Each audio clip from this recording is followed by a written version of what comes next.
Iniciamos entonces la cátedra en Diseño, Arte y Ciencia. Como ya lo hemos conversado, es una cátedra que se realiza en alianza entre la Universidad de Chile, el Museo de Arte Contemporáneo de Chile, la Universidad de Buenos Aires, la maestría en Diseño Interactivo, y la Universidad Federal de Goiás, específicamente el Media Lab Brasil. Hoy tenemos un tema que es memoria y paz. Y quisimos, en el contexto de la cátedra en Diseño, Arte y Ciencia, pensar alternativas frente a los procesos complejos que se llevan a cabo en el país o que se realizan en el país en este momento, pero que también inciden en otras dinámicas de otros países latinoamericanos. Y es la posibilidad de establecer caminos que nos posibiliten encontrar rutas a problemáticas complejas de los territorios. Un país como Colombia, ustedes bien lo saben, que lleva décadas en temas de conflicto, en temas de guerrilla, pues está buscando alternativas desde múltiples visiones para llegar a acuerdos y posibilitar caminos de paz. En el contexto específico de la academia, en el contexto específico de la Universidad Jorge Tadeo Lozano y en alianza con las otras instituciones, es que hemos propuesto este diálogo para analizar visiones alternativas que son las que nos van a presentar hoy frente a las dinámicas propias del pensar el conflicto en términos de una búsqueda de solución que, como ya mencionaba, nos posibiliten encontrar caminos hacia la paz. Por ello, hemos querido invitar a dos profesores de la facultad, dos profesores que desde dos campos distintos vienen trabajando, vienen abordando el tema de la paz, de la memoria, y por ello están aquí con nosotros el profesor Oscar Moreno y el profesor Rubén Monroy. Dos profesores que desde hace varios años vienen trabajando en este tópico y que van a presentarles a ustedes las experiencias que vienen desarrollando desde dos ámbitos muy distintos. El primero de ellos me permito presentar a Rubén Monroy López. Rubén es profesor del área académica de diseño visual e interactivo, específicamente del ámbito de la animación digital y del programa específico de realización en animación. Rubén es magíster en animación digital con posgrado en motion graphics, diseñador gráfico, director de relatos de reconciliación, director de arte y equipo 3D en la serie animada Gravedad, Gravedad 1, realizador de contenidos de animación para Naciones Unidas. Tiene experiencia en creación de contenidos expandidos como cinedomos, teatro, realidad aumentada y virtual. Experiencia en la creación de contenidos curriculares para formación tecnológica, profesional y posgrados y dirección de proyectos de investigación.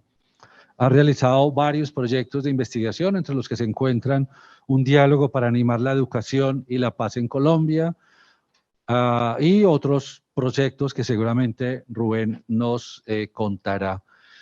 Rubén Monroy, como mencionaba, pues lleva ya varios años vinculado con la universidad, ya propiamente como profesor de tiempo completo, lleva una trayectoria corta, pero en particular tuve el placer de reconocer su trabajo, precisamente presentando una obra que creo que nos va a presentar ahora, que es Relatos de Reconciliación, en el marco del Festival Internacional de la Imagen, junto con Carlos Santa.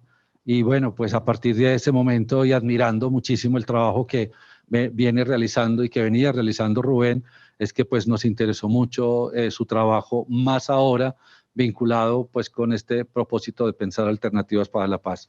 Rubén, muchísimas gracias por aceptar esta invitación en la cátedra Diseño, Arte y Ciencia, y bueno, te dejo el micrófono.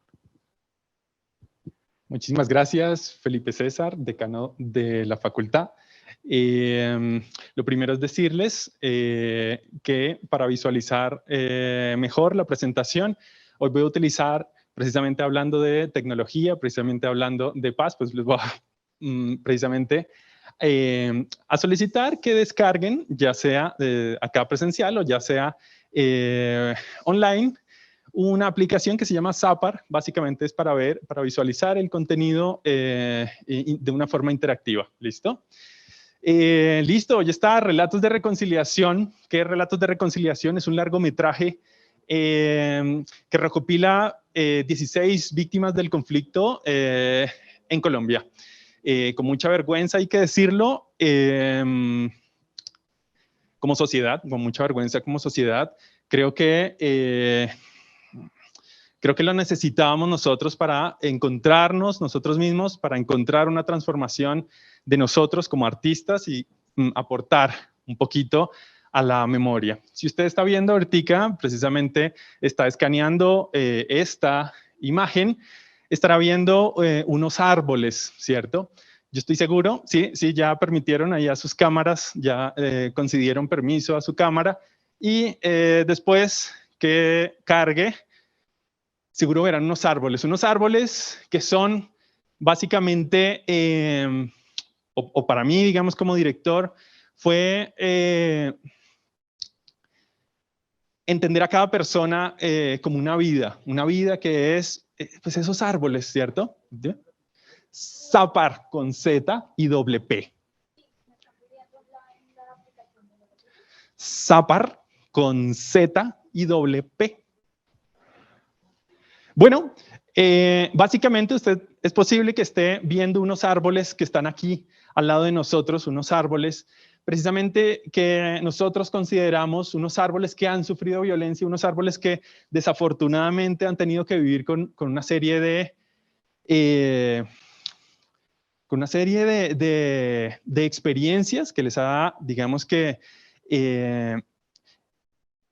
llevado a ponerse en una situación bastante compleja, ¿listo?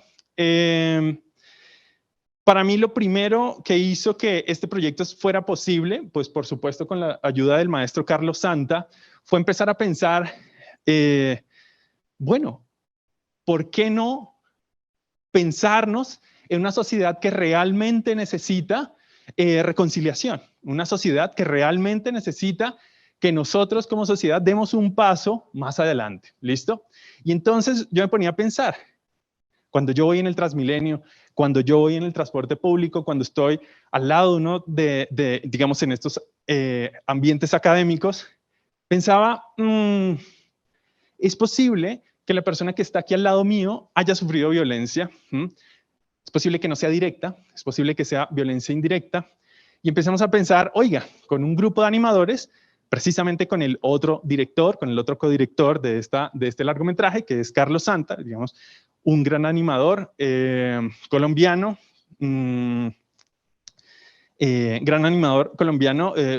sí, muy experimental, ha tenido bastante acercamiento con víctimas también, y empezamos a pensar desde el SENA, oiga, ¿por qué no empezar a transformarnos nosotros como artistas y empezar a producir contenido, pues precisamente que nos ayude a repensarnos como sociedad? Y eso fue Relatos de Reconciliación, con todos los chicos del SENA, que también hay que nombrar. Toda la animación empezó desde el SENA. Aquí llega como un contenido grandísimo y llega como una potencia gigantesca que, bueno, ya lo saben, el SENA es como una transformación, un país en diminuto. Y empecé yo a pensar, oiga, ¿qué tal si como proceso de investigación empezamos a ver si cada uno de nosotros conoce a alguien víctima del conflicto? Y lo digo, lo del inicio les decía con vergüenza, lo decía porque la gran mayoría de personas empezamos a encontrar que en nuestras casas, que nuestros conocidos fueron víctimas directas de esta violencia en Colombia. Nosotros ahí nos hicimos una gran pregunta que fue, oiga, tenemos que hacer algo. Tenemos la posibilidad nosotros como docentes de transformar esta parte de historia en el país.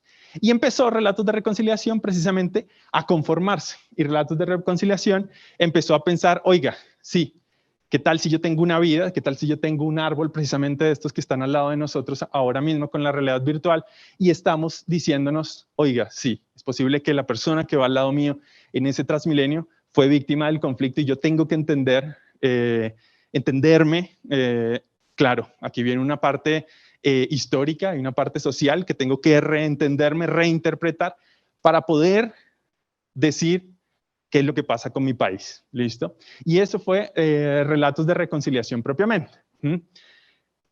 Aquí se empieza a transformar todo a partir de la tecnología también. Siempre la tecnología siento que tiene que estar motivándonos en todo momento como artistas.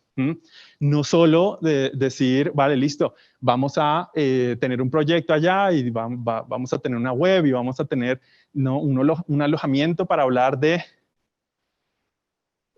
la reparación simbólica, la reconstrucción de memoria histórica propiamente, porque este proyecto realmente nos está diciendo que hay detrás de ello una cantidad de investigación grandísima.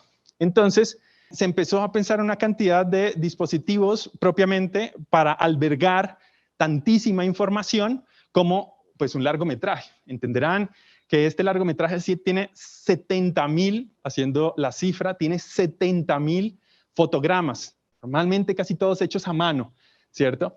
Esto quiere decir que había un colectivo gigantesco de personas que estaban precisamente aportando para la construcción de algo. O sea, éramos una entidad, ¿no es cierto?, como Relatos de Reconciliación, que intentábamos hacer como el apoyo primero de investigación de, vale, listo, tú conociste a un paramilitar, tú conociste a una, no sé, había de todo tipo de violencia, había violencia de género, guerrilla, desplazamiento, de todo, de todo. Y entonces empezamos a decir, lo primero que tenemos que hacer como artistas es, vale, realmente entendernos fríamente, analizar ese contexto y empezar a buscar de una forma histórica, de investigación fría, ese análisis de por qué pasan esas cosas en mi país, o por lo menos, si no hablamos de país, por lo menos hablamos de un lugar común que nos tocó, digamos que, habitar. Y desde esa investigación se empezó ya a calentar la cosa y empezamos a tejer relaciones precisamente con esas personas, llamémoslo, pues víctimas. A mí no me gusta llamarlos víctimas, me parece que son las personas que nos facilitaron sus relatos y empezamos a tener unos encuentros, ¿no es cierto?, con todos estos artistas que están viendo ahí precisamente en pantalla, ¿listo? Y entonces aquí empezó Relatos de Reconciliación a cobrar fuerza. ¿Por qué? Porque ya no teníamos una cosa fría de decir, a ellos les pasó una cosa, ¿cierto? Sino era a esa persona que yo conocí, ¿cierto? A esa persona que en muchos casos nos abrió su casa, ¿cierto? Y nos mostró exactamente la chaqueta de su hijo con la que lo habían matado. Nos abrieron la puerta precisamente a espacios totalmente comprometedores cuando usted es artista, ¿cierto? Ya no es una cosa fríísima que usted ve a lo lejos, sino es una cosa muy cercana. Y ahí creo que Relatos de Reconciliación cobró vida, ¿vale?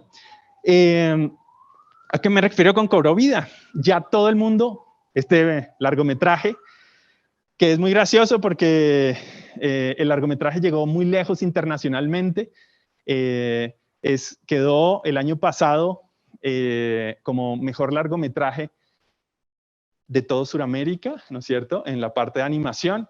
Quedó nominado a mejor, quedó finalista a mejor largometraje de animación en Iberoamérica. O sea, básicamente se le ha dado muchísima presencia a nivel internacional, pero estoy seguro que nadie aquí, desafortunadamente, pues había oído hablar de Relatos de Reconciliación.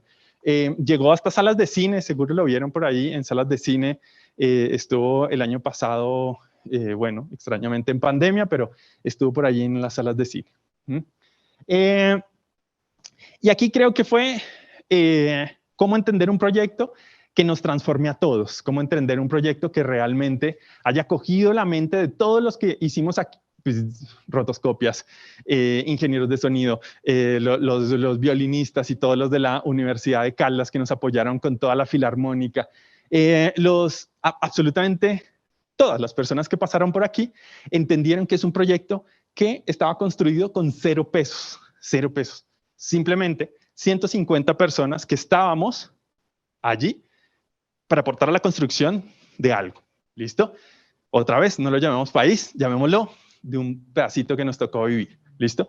Y esa parte empezó, para mí, precisamente, se volvió el motor. Para mí se volvió el motor. Esas 150 personas que queríamos decir, venga, intentemos, por lo menos, intentemos apostar a que tengamos una sociedad, por lo menos, que no nos dé vergüenza presentar. ¿Listo?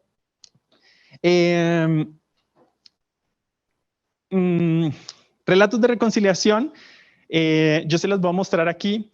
Llega un contenido. Relatos de reconciliación se empieza a transformar con estas posibilidades digitales. Una parte que a mí me encanta, ¿cierto? Digamos que yo como creador lo empecé a pensar, me pareció súper importante entender que Relatos de Reconciliación era eso, una cartografía de la violencia en Colombia, una cartografía de precisamente qué era lo que había pasado, ¿listo? En Colombia. Porque, pues, nosotros, afortunadamente, también tenemos un proyecto muy sincero. Tenemos un proyecto que, pues, no hay instituciones detrás de esto. Estábamos ahí como los artistas diciendo, esto es un proyecto de investigación y así salió. Entonces, pues, propiamente, si usted le da allá a los botones, le dice, yo quiero encontrar ¿Qué tenemos aquí de terrorismo, de paramilitarismo, de prostitución forzada, de lo que sea? Usted empieza a este mapa, precisamente, va a ir cambiando, ¿listo? Y eso se verá reflejado en el largometraje que usted vea en algún momento, ¿listo? ¿Cómo así? Quiero decir que su largometraje será para usted, será para usted. No será un largometraje con un inicio, un nudo, un desenlace, ¿cierto? Donde tiene un guión lineal, sino al contrario. Usted dice qué es lo que quiere ver en Relatos de Reconciliación. Aquí, como lo están viendo, pues si usted pone allá como esos tipos de violencia, a usted se le está generando indudablemente un orden, ¿cierto? Es el orden que precisamente va a ser el largometraje que va a ver usted. Y precisamente cuando usted va cambiando todos esos tipos de violencia, usted se le va generando estos ríos que en algún momento precisamente pues usted los va a poder, listo, vas a poder darle play a tu largometraje, al largometraje que usted decidió para ver qué tiene de, no sé, si tu búsqueda fue de paramilitarismo y de guerrillas, listo, para ver qué hay ahí en paramilitarismo y guerrillas, ¿cierto? Y no tener una voz sesgada, precisamente nosotros como directores no tenemos una voz sesgada, sino realmente estamos diciendo, esto es lo que se encontró, ¿listo? Y aquí abajo, precisamente, usted encontrará, ahí estamos, le damos un poquito de pausa, precisamente tenemos lo que usted buscó. Exactamente la búsqueda es lo que se está representando aquí. Y además de eso, pues usted tiene unos conceptos que están aquí. Unos conceptos más humanos, ¿cierto? Unos conceptos que sí realmente nosotros queríamos entender cómo estaba funcionando. Y eran conceptos como reconciliación, ¿cierto? De todos esos guerrilleros, de todos esos paramilitares, de toda esa, no sé, terrorismo, etcétera, etcétera. ¿Será que cuando yo pongo reconciliación me va a salir exactamente, solamente lo que ellos piensan de eso, de la reconciliación? ¿Se reconcilió? ¿No se reconcilió? ¿Cierto? Por ejemplo, todos los de familia, ¿qué pasó con su familia? ¿Dónde está ahora su familia? ¿Qué era para usted la familia? Y ahí el largometraje empieza a encontrar, como ven aquí, bueno, como lo veían en la anterior presentación, una cantidad de ríos, ¿cierto? Una cantidad de ríos que usted puede ir navegando, ¿no es cierto? Entonces sí, hay un contenido pues un poco humano, con una carga emocional bastante grande para nosotros como creadores, ¿listo? Y por último, si quieres echarle pasito para abajo. Aquí. Vale, esto es importantísimo porque creo fielmente en que todo el arte tiene que también funcionar como memoria histórica. Esto que tengo yo aquí es la transcripción exacta de ese contenido de esas víctimas, ¿cierto? No es la edición que nosotros hicimos, sino son normalmente, todo tardaba aproximadamente dos horas.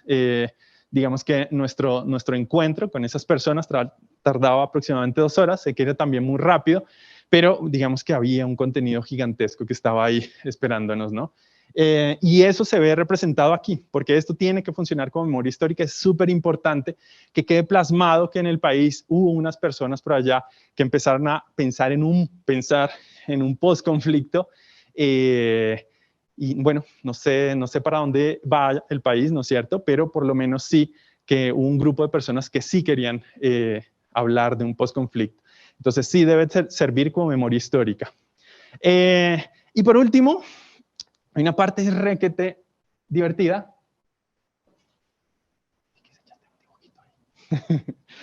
Era, bueno, comente usted, ¿no es cierto? Que usted ya vio relatos de reconciliación o ya vio algún capítulo, coméntelo, ¿cierto? Y aquí precisamente había un espacio preciso para que usted realmente pudiera dibujar. En algún momento dijimos, no, aquí vamos a dejar el espacio para que la gente lo comente, ¿cierto? O sea, para que su comentario sea un texto. Desafortunadamente eso fue un fracaso. Fue un fracaso. Encontramos un fracaso. ¿Por qué? Porque la gente aquí todavía tiene una forma de pensar muy sesgada, ¿cierto? Y sin ningún administrador de contenidos y sin ninguna persona que estuviera aquí 24/7, íbamos a encontrar revictimización en nuestra plataforma. Eso no lo podemos nosotros permitir. ¿A qué voy? Usted sabe que por las redes sociales cualquier persona puede revictimizar a una persona de estas que está en un momento muy frágil de su vida, ¿cierto? Simplemente con decirle, pues te hicieron eso porque estabas vestida así. De una, ¿cierto? De una todos sabemos a lo que estamos hablando. Esto no podría pasar por ningún filtro. Tiene buenas palabras, está bien escrito, tal, ¿cierto? Lo que pasa es que hay un intercambio ideológico que digamos que se está rompiendo. La humanidad de ese texto se está totalmente rompiendo, destrozando. Y entonces aquí empezamos a decir, vale, hagamos lo que está haciendo Relatos de Reconciliación, y es que usted, ¿cierto? La persona que vea esto pueda aportar ahí. ¿Cómo? Como lo hacemos los artistas, así sea con un simple dibujito.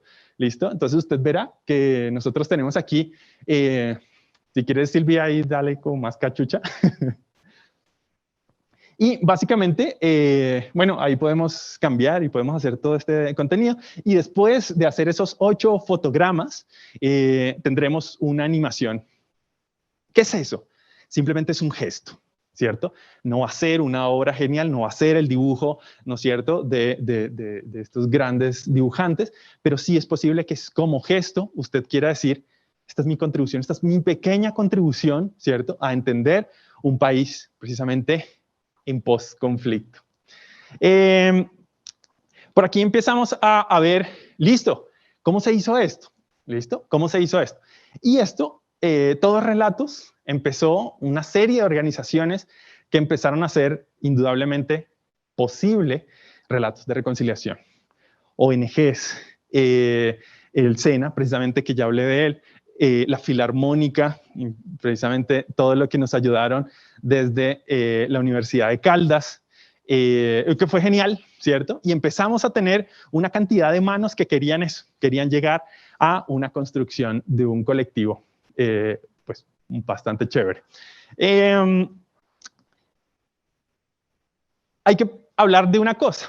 En la construcción de este proyecto Transmedia, hay que hablar de una cosa.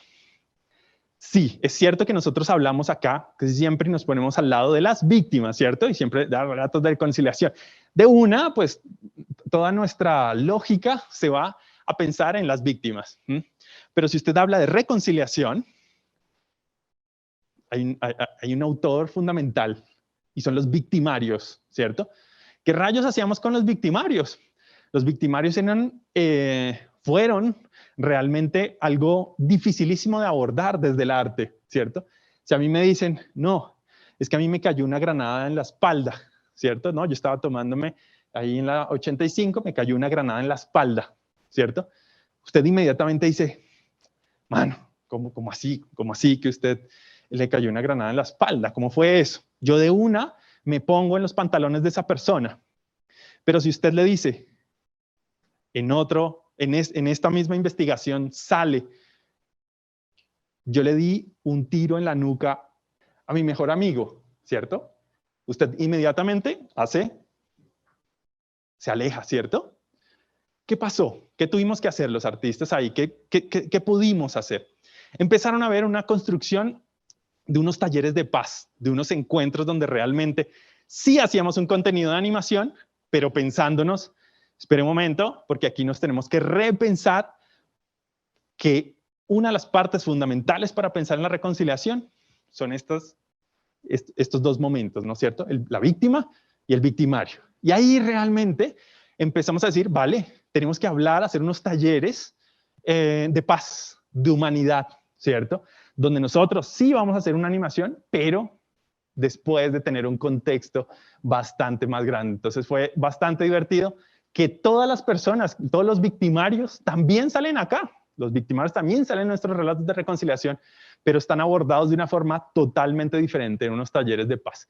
Y es un contenido transmedia que es súper bonito. Por último, de contenidos transmedia, tengo una cosa que pues es muy sencilla, pero que para mí es el oro, ¿cierto? Y es esto. Siempre estamos hablando de la última tecnología, ¿no es cierto? La más de punta, lo que sea, ¿cierto? De la realidad aumentada, la realidad virtual, lo que sea, ¿cierto? Pero ojo, hay unas cosas que realmente el proyecto le va pidiendo. ¿Qué me refiero? Relatos de reconciliación, ¿para quién es? Para esas personas que nos prestaron su voz en el Putumayo, en el Nariño, en el Cauca, por toda digamos que la vastedad de Colombia, ¿cierto? Esas personas no tienen internet, ¿cierto? Esas personas no tienen, digamos, un computador, no, es posible que no. Están lejísimos de todos estos espacios. Y empezó a salir una cosa que ustedes ya saben, la hicieron alguna vez en su vida, ¿cierto? Y es un simple flipbook, ¿cierto? Un simple flipbook. Porque para mí esto es de los contenidos más lindos de relatos de reconciliación. Porque estaba hecho para ellos, ¿cierto? No estaba hecho para mí, no estaba hecho para las personas de aquí, no estaba hecho para nadie que tenga internet. Ellos, precisamente esas personas, se pudieron llevar esto a sus territorios, ¿no es cierto? A sus casas y decir, por allá unos manes, unos locos por allá, por lo menos tuvieron la delicadeza de decirnos, ¿ve este libro? Ahí está, esta es mi vida, este es un trocito, por lo menos de mi vida. ¿Vale? Y esa parte creo que me llena de mucha alegría de ver estos contenidos transmedia, que claro, al principio uno dice, uy, una transmedia, no, una realidad virtual. Pero, ¿para qué? ¿Para qué la haces? Tal vez esto, que es una tecnología que está, claro, es un elemento victoriano, ¿cierto? Los flipbooks ya están inventados hace un montón de tiempo, pero tal vez para mi proyecto era mucho más lindo encontrarme con este tipo de desarrollos. Otro de los contenidos que cobró, digamos que, sí, la vida de este proyecto fue fundamentalmente la música. Indudablemente, cuando usted hace un audiovisual, es 50% el video, 50% la música. No hay ninguna forma de separar esos dos mundos. Y precisamente con la ayuda del maestro Fabio Miguel Fuentes, y que paz descanse, y Leonardo Marulanda, empezó toda esta posibilidad de hacer la música, ¿cierto? Toda la composición, digamos que la hizo el maestro, y la dirección de la Filarmónica, que pues muy amablemente Felipe César, otra vez, mil gracias por encontrar el espacio donde realmente se pudieran vincular las instituciones. Creo que una de las funciones más valiosas de las instituciones es cómo hacemos llaves entre nosotros, cómo hacemos posible esa vaina que parecía imposible, ¿cierto? Que el SENA, que la Universidad Javeriana, que la Universidad de Caldas empezaron a tejer lazos y sacar construcción generadora y transformadora precisamente para este país. Bueno, Listo. Yo los voy a dejar con un capítulo precisamente de Relatos de Reconciliación. Me gustaría mostrarles 2 capítulos, pero creo que el tiempo nos apremia. Ya veremos a ver si podemos ver el segundo capítulo. Ya saben que consta de 16 capítulos, Relatos de Reconciliación. Y ya, muchas gracias. Los dejo con un pequeño capítulo. La idea es que todo tipo de pregunta, comentario que queramos hacer, lo vamos a dejar al finalizar la presentación del segundo expositor, que es el profesor Oscar. Ya tenemos unas preguntas a través de quienes están asistiendo de manera virtual, pero pues sí los invito a que, por favor, pues tengamos por allí anotadas nuestras dudas o comentarios. Opciones técnicas, pero This bueno. meeting is being recorded. Ok. Ok, no, pero bueno, muchas gracias. En todo caso, espero que hayan visto y hayan quedado también motivados a ver la película completa, una película muy impresionante. Entonces, que nos cuenta esos relatos de reconciliación. Sin duda alguna, hay muchas obras y qué bueno que sea precisamente desde la animación. Desde el cine hemos visto, hemos sido testigos, mejor dicho, de muchos relatos también que se han creado. Sin embargo, este tiene la particularidad pues, de hacerse en esta perspectiva de técnicas variadas de animación, que con la maestría de Rubén, de su equipo de trabajo, de Carlos Santa también, como decíamos ahora, pero también además de eso, de la música que mencionaba el profesor Rubén, el maestro Fabio Fuentes, quien falleció hace muy pocos días, pero nos deja esa música muy inquietante, ¿no? Una música muy contemporánea, muy atonal, pero muy precisa, como para el dolor que transmiten estos relatos. Repito que es una invitación o es una motivación para que ya pues ustedes puedan acceder, ojalá, o en salas de cine o en otros dispositivos a ver la película completa, pues que bien vale la pena. Y es eso, y es a través del cine, en este caso de la animación, pero también a través del arte que se busca precisamente mover la sensibilidad, precisamente ver la perspectiva del diálogo desde otras miradas distintas, ¿no? Y de ahí el trabajo tan importante que nos va a presentar también Oscar Moreno, profesor de nuestra facultad también, profesor del área de artes y fotografía. Conozco, valoro y admiro pues el trabajo de Rubén, porque de Oscar, también el de Rubén, pero por supuesto el de Oscar, sobre todo porque Oscar es el coordinador de un observatorio en poéticas sociales, un observatorio que tiene también una gran potencialidad en el marco de la Facultad de Artes y Diseño, un observatorio que busca tejer redes, indagar sobre territorios, dialogar con comunidades, darle valor a otros saberes tradicionales distintos a los que desde la academia se imparten. Y bueno, eso es un poco lo que él viene a presentar ahora, un poco su experiencia, de lo que él ha venido trabajando con la Comisión de la Verdad, pero también otras experiencias que nos contaba ahora precisamente, ha venido también realizando con el Goethe Institute, un proyecto también que se desarrolló en varias regiones del país, también con actores del conflicto, con víctimas, con las diferentes personas que han sido testigos de este proceso complejo por el que ha pasado el país. Oscar Moreno Escárraga es artista y docente, se interesa por las experiencias y los relatos de vida, los tejidos comunitarios, los conocimientos ancestrales y los fenómenos de migración forzosa, desde un eje de trabajo que vincula la micropolítica, la memoria y la poética en prácticas como el andar, el recorrido y el viaje, la conversa, la escucha efectiva, la escucha afectiva y el hacer colectivo, el gesto, la imagen y el montaje. Actualmente es profesor asociado del área académica de Artes y Fotografía de la Universidad Jorge Tadeo Lozano, en la que coordina el Observatorio de Poéticas Sociales. Es maestro en Artes Plásticas y magíster en Estudios Culturales de la Universidad Nacional de Colombia, además candidato a doctor en Estudios Sociales de la Universidad Externado de Colombia. Proyectos diversos de investigación-creación, como los del Observatorio en Poéticas Sociales, la documentación asociada a este proyecto y resignificación de las familias en situación de migración forzosa, el caso del barrio Bellavista, Parte Alta, entre otros proyectos. De nuevo, Óscar, muchas gracias por aceptarnos la invitación a la Cátedra en Diseño, Arte y Ciencia. Bueno, gracias Felipe. Pues es la primera vez que estoy en este espacio, así que agradezco la invitación. Y para mí es muy importante, bueno, que ustedes sean de varias disciplinas del conocimiento y que estén en varios semestres, digámoslo así, como desde los primeros semestres hasta los últimos, y creo que también hay estudiantes de posgrado.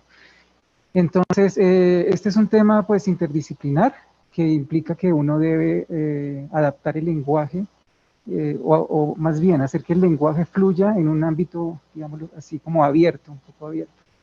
Entonces trataré de llevar pues la conversación como en ese sentido. Y eso lo he aprendido como a partir de varios proyectos que he hecho como en los últimos años. En particular les voy a mostrar este que hicimos en el 2017 y 2018 con el Goethe Institute y con el Laboratorio de Artistas Mapa Teatro, que es un colectivo de artistas que tiene su sede pues a pocas cuadras de la Tadeo, en la 7ª con 22, y que viene trabajando desde el teatro la noción de artes vivas, es decir, las artes que suceden y acontecen en espacios reales y que involucran a las personas a través de comunidades efímeras que se unen, crean gestos, acciones, y se llevan una semillita de eso que pasó a otros lugares, como una especie de multiplicación de la experiencia. También pues han trabajado con pensadores de varios países, pero hay una especie de pensamiento sur-sur que es muy importante en ello, es decir, pensar globalmente, pero también situado localmente, es decir, cómo pensamos este asunto de la memoria desde el cono sur, ¿no? Entonces el futuro de la memoria pues surge a partir de esta pregunta y convoca pues a varios países, pues está, digamos, ciudades y países, está Bogotá, Colombia, pero también están Río de Janeiro y Sao Paulo en Brasil, está Montevideo en Uruguay, Buenos Aires en Argentina y Lima en Perú. Entonces son como 5 países que convergen en este escenario en una pregunta por la memoria. Antes de suceder esto, pues hubo una serie como de residencias, de intercambios, en donde íbamos a Chile, o los chilenos venían acá, o los argentinos, nos encontrábamos en varias ciudades y comenzábamos a pensar que podría ser un laboratorio de creación en torno a la memoria, ¿no? Entonces hay como una especie de espacio anterior, que es como el germen para nombrar la memoria, ¿sí? Porque los países del cono sur, como Argentina y Chile, pues han sufrido dictaduras, que todos ya conocemos. Hablar de memoria es muy distinto a hablar, digamos, de memoria en Colombia, donde el conflicto no cesa, donde las palabras son difíciles de definir, ¿no? Es decir, si es conflicto interno o es guerra, o es una serie de guerras sucesivas, ¿sí? ¿Qué es lo que estamos enfrentando a lo largo de tanto tiempo, ¿sí?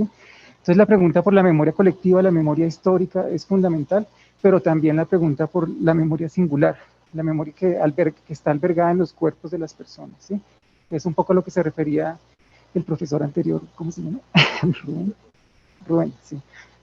Es que no estoy acostumbrado a hablar con el tapabocas, entonces me ahogo un poquito, entonces sí, casi siempre hablo sin el tapabocas. Bueno, entonces el futuro de la memoria. El laboratorio Nemofilia y Lotofagia fue en el 2017 y Mapa Teatro hizo una acción. Esa acción consistía en que en un espacio acondicionado se escuchaba el relato de una víctima de la violencia en Colombia, que era una mujer de una región de Colombia. Y para esa escucha se dispuso el espacio de una manera muy particular, es decir, había una especie de expertos de diferentes disciplinas, desde las artes, la psicología, la antropología, el derecho, ¿sí? Toda la parte judicial también. Se escuchaba ese relato, estaban sentados justamente enfrente, había unas sillas que ellos, como vienen del teatro, obviamente, hay una especie como de escenificación del espacio que intenta manejar como la presencia del público en relación con los que están hablando. Entonces, las primeras sillas de enfrente de los, entre comillas, expertos eran primeros oyentes, segundos oyentes, terceros oyentes, y había como una serie de invitados alrededor de esa escucha. Entonces, si ustedes han leído libros sobre la violencia en Colombia o han escuchado relatos de la violencia en Colombia, ¿lo han hecho alguna vez? Sí. ¿Han leído libros, han escuchado relatos de personas que han sido afectadas por la violencia? De los años 40, 50, de los 30, de los 30, de los 50, de los 60, de los 70, recientemente, ¿sí? Son relatos difíciles de escuchar, ¿no? Muy difíciles. Entonces, esta mujer, el relato tenía algo particular, y es que de víctima pasaba a victimaria. Es decir, ella había sido violada o abusada por un actor del conflicto armado ilegal, al margen de la ley, en varias ocasiones, y en el momento en que ella, bueno, tuvo una hija, y la hija llegó a tener como 11 o 12 años, el mismo señor pues intentó abusar de su hija, y ella, en un arranque de furia, pues lo asesinó. ¿Sí? Entonces pasó de víctima a victimaria. Entonces la pregunta era cómo abordar estos fenómenos de la violencia y de la memoria y de la paz en un país como Colombia, que ha tenido décadas y décadas de guerra, y en donde los, digámoslo así, como participantes en esta guerra, yo la llamo guerra y no conflicto armado interno, en estos participantes en la guerra han cambiado de rol, han pasado de una guerrilla a otra guerrilla, han entrado en supuestos procesos de paz, han vuelto a las armas, y todo el fenómeno, digámoslo así, del desarrollo, del llamado desarrollo, que es esa lucha contra la pobreza en los años 50, ¿no? Que hace que poblaciones campesinas, indígenas, afrodescendientes, sean vistas como faltas de educación o de cultura, es decir, que hay que llevar la civilización o el desarrollo a esos lugares donde no está, desconociendo las cosmogonías de los pueblos ancestrales y milenarios en Colombia, ¿sí? Todo eso comienza a ocurrir desde un discurso de un presidente en los años 50, y cómo esas poblaciones entraron dentro de esa gran masa de personas nombradas como pobres de espíritu y todo lo demás, ¿no? Entonces es una lucha contra el campesinado, contra las poblaciones ancestrales, digámoslo así, directa, en una época en que la urbanización comienza a crecer un montón, que las ciudades comienzan a crecer, todas las poblaciones sacadas del campo empiezan a engrosar las ciudades, todo eso es lo que llaman, entre comillas, cinturones de miseria alrededor de las ciudades pequeñas, medianas, grandes y todo eso, ¿no? Y una guerra que no cesa de ocurrir, ¿no? Es una cosa de varias generaciones. Entonces, ¿cómo nombrar las cosas en un conflicto en el que, así como en la vida de esta mujer, las cosas cambian de posición de un momento a otro, ¿sí? Entonces, todo eso estaba contenido en el futuro de la memoria, y obviamente se requería como escuchar a esta mujer, pero había que ir más allá de la noción de víctima y de victimario, ¿sí? Había que empezar a nombrarla de otra manera. Y la memoria tiene eso, no es un territorio de una sola posición, es un territorio de múltiples posiciones. Es un territorio de disputas, es un territorio de tensiones, es un territorio de, más que de consensos, es un territorio de disensos, y es un territorio que necesita aprender a vivir con el otro. Hoy iba a hablar un poco de la Comisión de la Verdad, no voy a hablar tanto de ellos, pero una de las cosas que la Comisión de la Verdad de Colombia, que ustedes deben saber de qué se trata, que fue creada después del tratado de paz firmado entre el gobierno de Santos y la guerrilla de las FARC-EP en 2016, y que comienza a aparecer en enero de 2017 a través de la promulgación de una ley. Y esa Comisión de la Verdad empezó a recorrer el país, comenzó a conformar un equipo interdisciplinar e intercultural, donde tenían presencia comunidades también, organizaciones sociales, líderes y lideresas de varias regiones del país, ¿no? Para discutir sobre la memoria, ¿no? Una de las palabras que ellos empezaron a nombrar fue la de convivencia. Comienza a aparecer en varios lugares de la Comisión de la Verdad. Entonces, aprender a estar con el otro, convivir con el otro, digamos, la convivencia se vuelve un asunto fundamental al lado del esclarecimiento de la verdad. Es decir, la verdad es importante, jurídicamente es importante, esclarecerla es importante, cómo sucedieron los hechos y todo eso, pero también aprender a vivir con ese otro.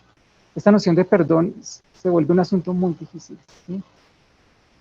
sí, es muy difícil hablar de perdón en todos los casos, porque ustedes han escuchado todo lo que pasa. Entonces, sí, es muy difícil. Es decir, uno puede no perdonar, porque a veces es muy difícil perdonar, pero uno tiene que aprender a vivir con el hecho que sucedió, ir más allá de eso, o aprender a vivir con ese otro, que a veces es mi vecino, porque todos esos actores armados deben volver a la vida civil una vez que la guerra acabe, digamos así, en términos generales. Entonces, ¿cómo aprendo a vivir en una misma ciudad, en un mismo territorio, en una misma región con esa persona que en su pasado estuvo vinculada a un grupo al margen de la ley y todo eso? Es un asunto súper difícil de nombrar en Colombia. Y bueno, entonces Mapa Teatro me invitó a hacer una segunda acción. Esta era una primera acción, escuchar ese relato y discutirlo, simplemente ponerlo en el escenario, escuchar diferentes puntos de vista y entender ese escenario como una especie de primer lugar de construcción de paz. Sí, es decir, requería una escucha afectiva, que es un término que a mí me gusta mucho, la tolerancia, la escucha afectiva, que no es una escucha desde la razón, sino una escucha desde el cuerpo, ¿no? Desde abrirse a la experiencia del otro.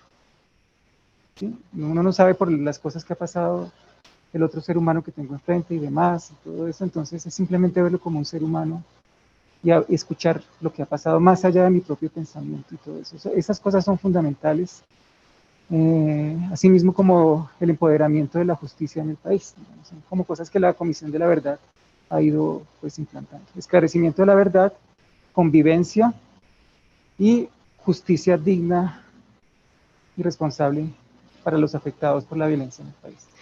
Entonces, bueno, lo que yo hice fue generar un dispositivo estético, o sea, yo llamo dispositivo estético como un objeto sensible que no solamente está en una sala de exposiciones o en un museo, sino que está abierto a la participación mucho más amplia de muchas personas, es decir, que puede recorrer territorios, que puede estar en un salón de clases y proponer preguntas en el salón de clases, también en un museo, pero también en la calle, es decir, como ese objeto sensible que puede transitar de mano en mano y generar preguntas y participaciones distintas. No es un dispositivo estético, como también hay dispositivos pedagógicos y todo eso. Entonces, lo que yo hice fue recurrir a unos trabajos que había hecho antes, desde el 2006 más o menos, y entonces trabajé con unas personas de Soacha, del sur de Bogotá, de un barrio de la ciudad de La Sucre, que son esas montañas que uno ve cuando va saliendo de Bogotá para Melgar, para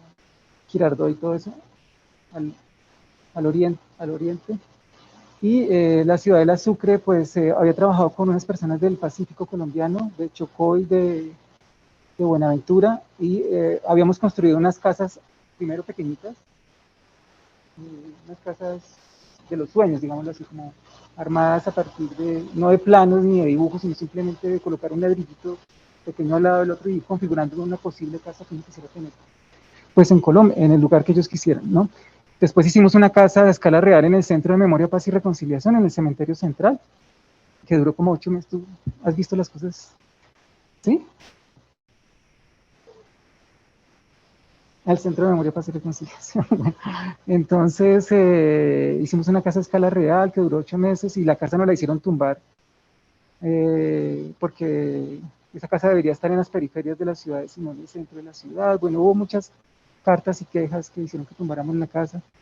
Y entonces aprendimos a construir casas que se montaban y desmontaban y podían transitar en diferentes lugares. Entonces, lo que yo hice fue construir con ellos una casa a escala real de 28 metros cuadrados más o menos, que fue como la cuarta casa que habíamos construido para recorrer diferentes territorios y proponer conversaciones. Entonces era como una segunda acción de la que había hecho Mapa Teatro. Entonces aquí la conversación sucedía en el territorio directamente. Entonces la casa llegaba, bueno, podemos poner imágenes. Bueno, entonces acá estamos en el barrio Bellavista de la ciudad de La Sucre, en Soacha. Ahí está. Estas casas se construían a lo largo como de un mes, 2 meses. Arrendábamos un espacio vacío, puede ser un garaje, un local o lo que sea. Comprábamos los materiales y se construía la casa. Digamos que el diseño partió como de todos nosotros. Entonces fue una serie de 6 paneles con pino, que se podían montar y desmontar en un mismo día, con un techo en teja de zinc y con, bueno, en este caso adaptado a un sistema de radio, ¿no? Lo habíamos hecho antes como una especie de cine que viajaba por varios lugares, como una microsala de cine que tenía unos videos de líderes hablando acerca de sus territorios, pero esa casa no tenía ventanas porque requería que fuera una sala cerrada completamente para que la proyección en cine se lograra. Entonces esta tenía una adaptación, era que tenía más ventanas porque queríamos que el sonido de las conversaciones que íbamos a tener en el territorio se amplificara a todo el barrio. Entonces acá estaba cuando estábamos sacando la casa del garaje en el barrio de Soacha. Ahí está Sebastián, que es como un ayudante del observatorio. Aquí estamos, él es Juan Bermúdez con su hijo, ellos son del Pacífico, fueron como los constructores de la casa. El anterior era Manuel Bermúdez, él es Juan Bermúdez. Esto se trabaja con estudiantes de la Tadeo que están en un semillero. Entonces algunos de los que aparecen ahí son estudiantes, otros son del barrio. Y aquí armamos la casa por primera vez, pues, en un espacio vacío arriba del barrio Villacindy. Entonces aquí están los fragmentos de la casa y aquí se comienza a armar la casa.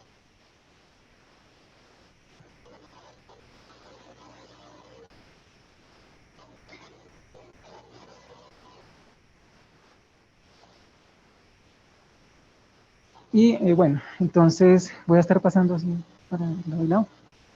Entonces, ¿qué pasa acá? Bueno, entonces la casa se arma en 2 horas más o menos y había un sistema de sonido, digamos, envolvente que amplificaba una serie de conversaciones que habíamos tenido con algunas personas del barrio. Entonces duraba un fin de semana puesto en el lugar y se amplificaba también, las personas podían llegar, adentro teníamos pues cerveza, teníamos diferentes cosas, las personas podían venir y sentarse y escuchar un buen rato, digamos, pasarla bien, porque los relatos eran de población afrodescendiente, que estaban en toda una calle de un barrio y eran muy discriminados o excluidos. Entonces, digamos que no se conocía la historia de la llegada de ellos a la ciudad, entonces era chévere porque uno escuchaba cómo habían llegado a la ciudad y cómo ha sido todo el tránsito desde el Pacífico, desde el Chocó, contado por las voces de ellos mismos. Y para que eso sucediera, nosotros unas semanas antes, yo siempre trabajo con artistas que me llaman mucho la atención, que admiro profundamente.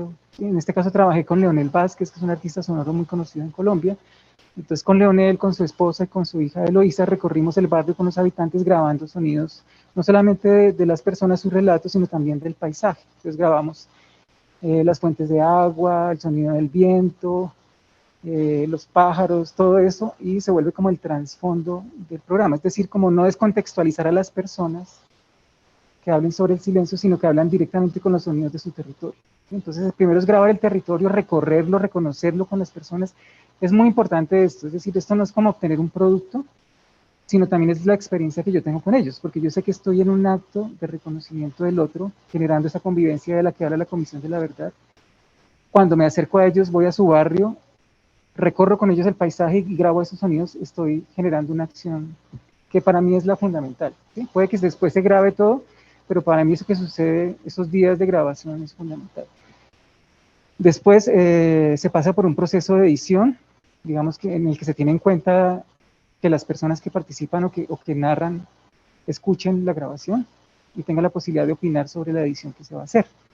Porque todo lo que sucede en este proyecto, hay 3 tipos de públicos: primer público, segundo público y público general. El primer público para mí son las personas que participaron en la grabación, es decir, ellos son los primeros oyentes y el material se le entrega a ellos, es decir, que para ellos puede ser un objeto significativo o un objeto que al día siguiente desechen porque no tienen nada que ver con su vida diaria, ¿sí? Entonces, como que eso cree como raíces dentro de ellos y que lo puedan usar para lo que ellos quieran, es fundamental para mí eso. Entonces, es mi primer público. El segundo público es el público del barrio y de la zona donde ellos viven, y el tercer público es el que accede a través de las redes, del internet, que escucha la grabación en las universidades, en las instituciones, todo ese público amplio que se puede cobijar. Entonces, yo siempre trabajo para el primer público, pero tengo en cuenta los otros públicos también, ¿sí? Es muy importante eso. Entonces, esos relatos pues son editados en conjunto y luego se montan. Vamos a escuchar un fragmento de Radio Conversa. Yo creo que sí está Bien, estoy trabajando en el computador. Bueno, aquí estamos empezando el día, ahí está Eloísa con la radio, están los del Goethe, el director del Goethe, Benzel, algunos asistentes del Goethe, están estudiantes de artes de la Tadeo, y estábamos esperando que simplemente poner, está Juan, la familia Bermúdez, y esperando a que llegue el público. Ay, no sé. No se puede. Aquí está la cerveza, hay gaseosa también para el que quiera. Todo lo que está dentro de la casa es del barrio, es decir, nosotros nunca cobramos lo que está dentro de la casa, sino que la gente lo dona o lo pone. Y aquí ya hay más gente que está entrando y saliendo y escuchando y relacionándose con la comunidad afrodescendiente. Es muy bonito esto porque se generan como relaciones, es decir, este acto va más allá de ese día. Sucede ya después en las vecindades, en las relaciones entre las personas, y que de pronto se puedan reconocer, escuchar. Por eso es importante que se quede un fin de semana ahí en el territorio. Allá al fondo está el de Barbas Leonel Vázquez, y el que está al fondo es un norteamericano que fue el que prácticamente dio las ideas más importantes para la edición de este material. Trabajó mucho con las personas. Se me olvidó el nombre de él, pero... Y entonces aquí debe estar el capítulo. Pero... voy a ponerlo primero y después les explico todo el sonido que hay ahí. ¿El sonido está bien? Sí. Sí. ¿Me puedes subir un poquito si quieres o lo subes? ¿No?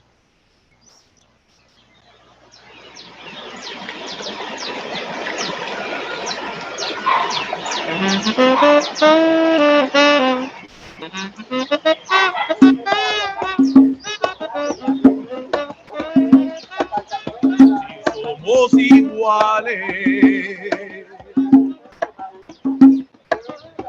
si todo es igual, dime cuál es la versión. Si amarillo, blanco, negro, usamos el cerebro en una misma mínima porción. Si venimos de lo mismo, que acabaremos igual. Entonces dime cuál es la versión. Pa pa pa pa pa pa pa pa pa pa pa pa pa pa pa pa.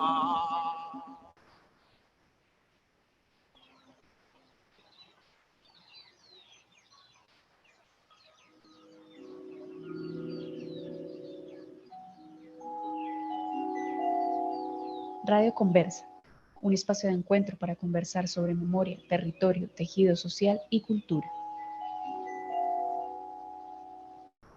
Radio Conversa viaja y difunde las palabras, los relatos y el sentir de diversas comunidades en Colombia, desde la voz de los habitantes y líderes sociales.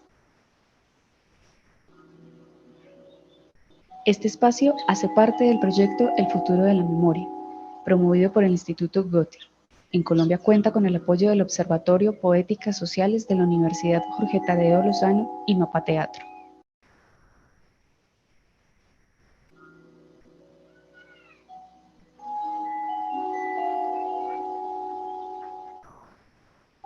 Bellavista es un pequeño barrio del municipio de Soacha, al sur de Bogotá. Hace parte de la ciudad del Sucre, construida sobre una antigua reserva forestal y rodeada de canteras dedicadas a la explotación minera.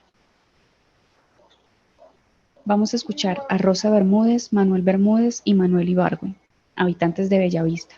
La producción es del artista sonoro Leonel Vázquez. Les damos la bienvenida a Escucha en la Casa, el preludio de Radio Conversa. Bueno, voy a hablar ahí mientras suenan un poquito las voces de las personas. Estos son sonidos grabados recorriendo el barrio. Esta es una academia de música que tiene la Academia de Artes Guerrero allá. Entonces, la introducción fue hecha. El primer grupo que suena es un grupo que tocaba en la séptima con 21, un grupo callejero, se llama Maché Maché. Entonces estaba conformado por un peruano, un colombiano, alguien de República Dominicana y un panameño. Digamos que hacían ahí, tocaban, pero eran excelentes músicos. Entonces como que me llamaron mucho la atención, fui y hablé con ellos y les conté un poco la idea de Radio Conversa, y resultaron todos políticos. Dijeron que sí, que querían hacer como la introducción al programa, que les parecía muy chévere que les diera 15 minutos Y eso que escuchamos al comienzo lo compusieron en 15 minutos, o sea, fue una cosa loca. Y hay otra parte que es un xilófono que toca un estudiante del Conservatorio de Música de la Universidad Nacional de Colombia, Adrián Bernal. Entonces es como una especie de mezcla de ellos al comienzo, ¿no? Entonces gente de la calle, y este chico del conservatorio, y la voz que suena es la voz de una exnovia que tenía muy buena voz. Entonces es, digamos, como, ¿por qué estoy diciendo esto? Porque me gusta que surge de esfuerzos a la mano, próximos. Es decir, a mí me parece muy chévere construir territorio a partir de la proximidad de las cosas, de lo que cada quien sabe hacer. Nosotros somos de Bahía, sin requerir de grandes sí, capitales o cosas, trabajar un poquito desde lo precario, pero de una manera muy chévere. ¿Sí? Entonces, por culpa del maremoto, llegamos a Buenaventura. Primera vez que yo me subí a un barco, como 15 días viajando, sin comer. Nos hacían comer pescado crudo con limón, horrible. Pero de mucho alimento. De mucho alimento. ¿Sí me entiende? Y no, y lo que nos hacían comer era puro toyo, que es el tiburón, uno le dice toyo. Bueno, llegamos a Buenaventura. Nos recibieron bien, porque pues ya como estaban, ya pasta, una ibuprofeno no me recuerdo tanto, y me dieron 2.000 pesos. Y cuando digo 2.000 pesos, salí, de entré, me puse dos vestidos, de cada cosa dos, ¿sí? Cogí, me puse mi chaqueta y salí. Fui a comprar.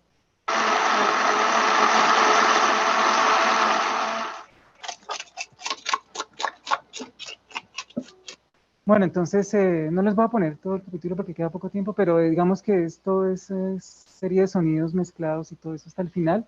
Es un relato realmente impresionante de la forma en que, bueno, hubo un maremoto en los 70s en todo el Pacífico y muchas de las personas de Vallasolano y Chocó se destruyeron pueblos. Había un río que se llama el Chocolatal que inundó una cantidad de cosas así. Entonces los llevó el ejército en un ferry como hasta Buenaventura, y llegó la familia Bermúdez hasta Buenaventura, y luego vivieron en uno de los barrios periféricos, en el barrio Eucarístico, y crecieron, luego el papá y la mamá se murieron, y luego terminaron viniendo a Bogotá y quedándose en Bellavista. Es una historia de migración pues impresionante, entonces es contada como con detalle a partir de las voces de varias personas. Bueno, voy a ir un poquito más rápido. Ese es como, digamos, el espíritu de Radio Conversa. Después fuimos a Usme. En Usme, pues había trabajado muchos años una artista a la que yo quiero mucho, que se llama María Buenaventura, que trabaja alrededor de la historia del territorio y la alimentación en Colombia, la defensa de esa alimentación, de la soberanía alimentaria. Entonces con María, digamos que en estas conversaciones siempre están los líderes y lideresas, organizaciones sociales o colectivos del territorio, pero siempre tenía que haber un invitado externo que generara como una reflexión desde afuera. ¿Sí? Entonces estaba María Buenaventura, pero también Sofía González del Centro Nacional de Memoria Histórica, que manejaba toda la parte de tierras de la curaduría para la primera exposición del Museo de Memoria Histórica de Colombia. ¿Sí? Entonces Sofía González manejaba toda esa noción de tierra en Colombia, y la discusión central en Territorios de Vida en Usme era sobre la tierra. ¿Sí? Digamos una comunidad campesina profundamente política, de una organización social histórica, digamos como la que hay en Usme, los campesinos de Usme, ¿sí?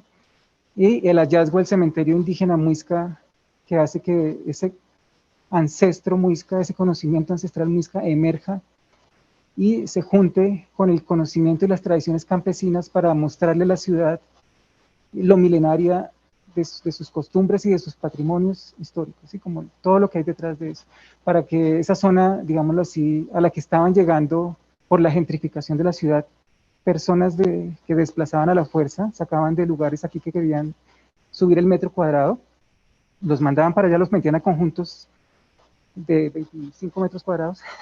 Un campesino no podría hacer nada en 25 metros cuadrados porque tiene todo el campo. Digamos que la casa de un campesino es como una casa no de fronteras, sino de lindes porosas que se van abriendo gradualmente a un encuentro con la naturaleza. Siempre hay fronteras que se pueden pasar. Hasta los ríos, la mirada de un campesino sobre la naturaleza es completamente distinta.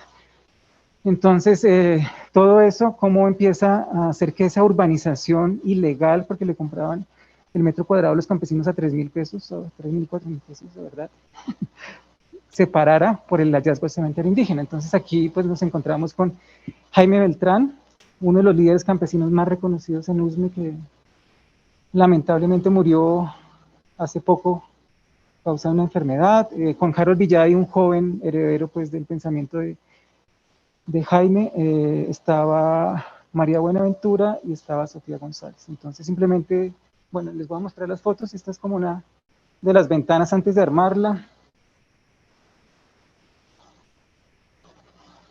Aquí está la plaza de Usme Pueblo, o Usme Central, la iglesia, la alcaldía. Entonces aquí armamos la casa otra vez. Esto, por ejemplo, implica ir con las personas de todo el equipo, desayunar con ellos. Es un día de convivencia, ¿no? Es poner en práctica las cosas que uno en teoría las tiene claras. Y aquí está pues ya la conversación. Las mesas llegaron. Aquí está Jaime Beltrán, María Buenaventura. Bueno, aquí están los ayudantes, Sofía González y Harold Villay. Y algunas personas que empezaron a entrar a la casa. Y luego se desarma y se guarda la casa. Aquí, bueno, me voy a saltar ese de territorios de vida. La historia es emocionante, es chistosa. O sea, el descubrimiento del cementerio es, digamos que es dramática, porque es como que las retroexcavadoras de tumbar todo para aplanar el terreno y crear edificios, comenzaron a tropezarse con huesos humanos y con vasijas, porque todo el terreno, digamos, nuestra noción de la geografía es una noción de la modernidad, heredada de la modernidad, ¿no? Es decir, el mapa con las fronteras y todo eso. Pero milenariamente este territorio era de espíritus de regiones, ¿sí? Es decir, la forma en que habitaban los muiscas, este lugar, era como un ecosistema conectado completamente. Es decir, los Andes tienen un espíritu que nace en cierto lugar, atraviesa, se divide en 3 cordilleras acá, y uno está en el espíritu de la cordillera oriental, que son estas cordilleras sobre las que está asentado el altiplano cundiboyacense, ¿no? Entonces, ese ecosistema de seres vivos, ¿no? Es una cosmogonía completamente distinta, sintientes, el río, las montañas, los árboles, los pájaros de este lugar, hicieron que los muiscas dividieran el territorio para ciertas actividades en unos lugares y otros. Este lugar era más seco, con fuentes de agua increíbles, con cantidades de quebradas que descendían, con árboles impresionantes, y casi todo el occidente era como de humedales, ¿no? Entonces, en este lugar de las montañas hay hallazgos muiscas, pues obviamente desde Soacha, es toda la cordillera, no hay fronteras, no hay esa división. Se dedicaba muchísimo a la alfarería, entonces hay muchas vasijas en ese lugar. Entonces era como que bueno, no voy a mencionar el nombre de las empresas, pero los líderes de Usme siempre los dicen de frente. Entonces pasaban por encima de eso y no paraban porque había mucha plata invertida, hasta que un campesino se asomó por una barda, por eso les digo que es como muy chistoso, y vio, y dijo, ¿eso qué es? Entonces tomó fotos y después le pasó la voz a otros y comenzaron yendo todos, y al final terminaron parando eso, pero tuvieron que pasar por oficinas y políticos y todo, hasta que a algunos les paró bolas. Bueno, hay un incidente ahí delicado de esa época que eran los falsos positivos, es decir, estaban apareciendo muertos. Muchos de los jóvenes que mataron eran de ese barrio que ustedes acaban de ver, de Bellavista, de la ciudad de la Sucre. Yo trabajé con alguno de ellos en algún momento. Entonces, obviamente, cuando las autoridades pensaron que esos eran tumbas de falsos positivos y no restos de indígenas muiscas que no importan, ¿sí? Como que ahí sí fue como pararon todo, porque podría ser una tumba de falsos positivos. Pero en realidad era un hallazgo arqueológico el más grande de Latinoamérica hasta el momento. Y no les voy a poner este episodio, pero realmente es chévere. Este es en Ciudad Bolívar, que era alrededor de Culturas de la Memoria. Aquí estamos en la Plaza del Indio, en el barrio Arborizadora Alta. Y la idea era invitar a proyectos culturales, porque Usme es de las localidades de Bogotá que más proyectos culturales tienen, o sea, en música, en danza, en artes plásticas, en artes escénicas.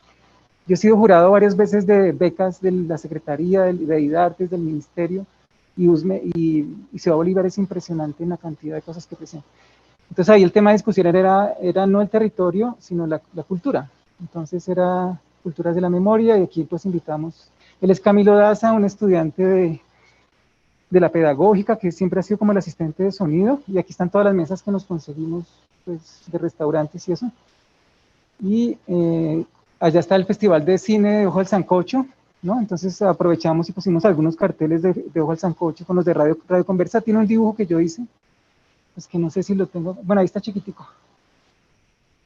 Y aquí está llegando toda la gente como a escuchar, porque Blanca Pineda, los invitados eran Blanca Pineda, una historiadora y conocedora de leyendas y mitos de Ciudad Bolívar, que vive en el barrio Ismael Perdomo, y ha escrito 17 libros, para mí es una eminencia, pues, de mujer. Entonces no descansa, estaba haciendo un recorrido ese día con montones de organizaciones sobre la historia de Ciudad Bolívar. Entonces tenía que llegar al Puente del Indio, y aquí está como toda la gente llegando para escuchar el programa de radio ese día. Este se grabó en vivo, digamos, el primero no se grabó en vivo, pero todos estos son grabados en vivo, ¿no? Aquí estamos pues con Espiral Ensamble, que es un grupo musical, está el Festival Ojo al Sancocho, está... me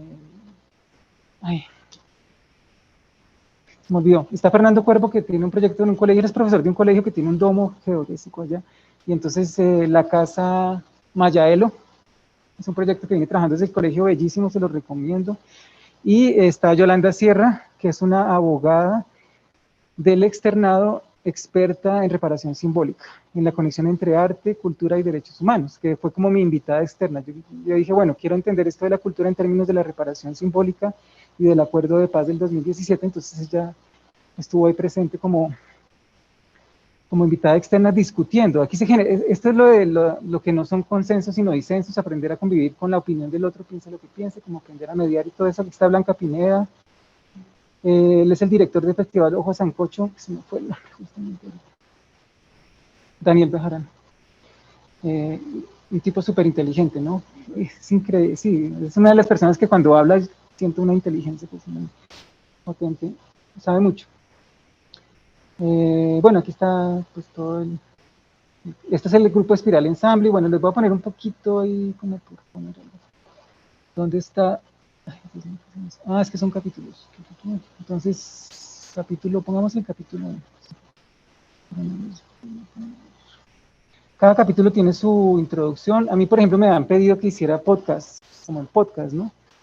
Pero entonces esas conversaciones duraban 3 o 4 horas. Para mí el tiempo es un acto de resistencia en este momento. Es decir, todo es tan efímero, ¿no? Como todo es así súper rápido, casi no se adquiere profundidad. Y cuando uno vive en un territorio, y cuando ustedes han hablado con indígenas, con comunidades indígenas o ancestrales, les han dicho que les van a contar un mito o un cuento, y ustedes les dicen, sí, hágale, y los tiene ahí 3 horas y 5 horas, y no acaban, es que los mitos son largos, ¿no?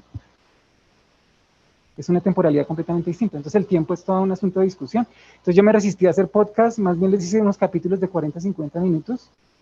Es decir, es el tiempo de la experiencia y el tiempo de escuchar al otro, ¿no? Realmente. Entonces, bueno, les voy a poner un poquito nada más. Sino el Puente del Indio. Un aplauso para el Puente del Indio.